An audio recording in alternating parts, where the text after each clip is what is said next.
ঢুকেছে। আমার সারা শকুনের নজর ও খালি এই বাড়িতে ঢুকে গেল।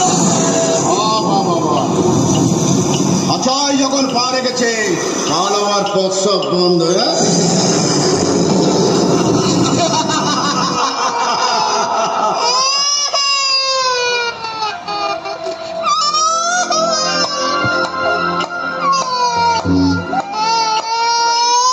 অবশেষে খরার বুকে এসেছে। বাচ্চাটা খিদে খাচ্ছে। তাহলে সব কানে তুলো গুজিয়েছে নাকি? বলছিলাম তো দেখে আসবো নাকি? যা যা যা যা, যা।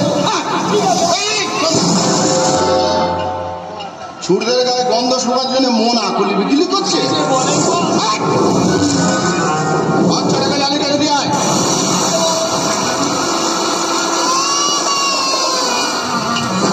হাসান, রোজ কাজে ঘুম পাড়িয়ে নিজের কাছে রাখতে বলবি। ঠিক আছে বস।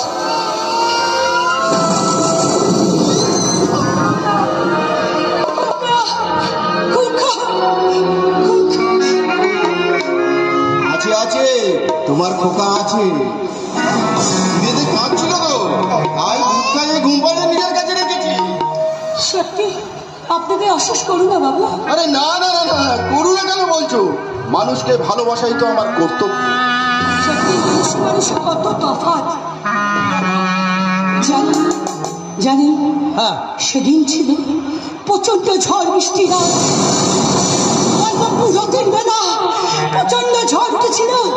আমি তো আমার খোকাকে এইভাবে আঁকড়ে ধরেছিলাম। স্বামীকে খোঁচাখুচি করে পাচ্ছিলাম না।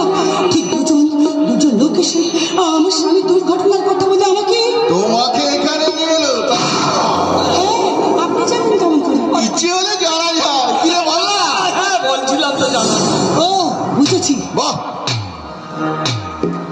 এত তাড়াতাড়ি বুঝে যাবেন ভাবতে পারিনি।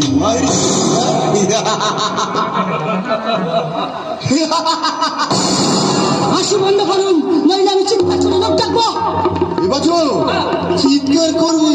হ্যাঁ করো করো, যত খুশি চিৎকার করো, তাতে আখেরে লাভ হবে।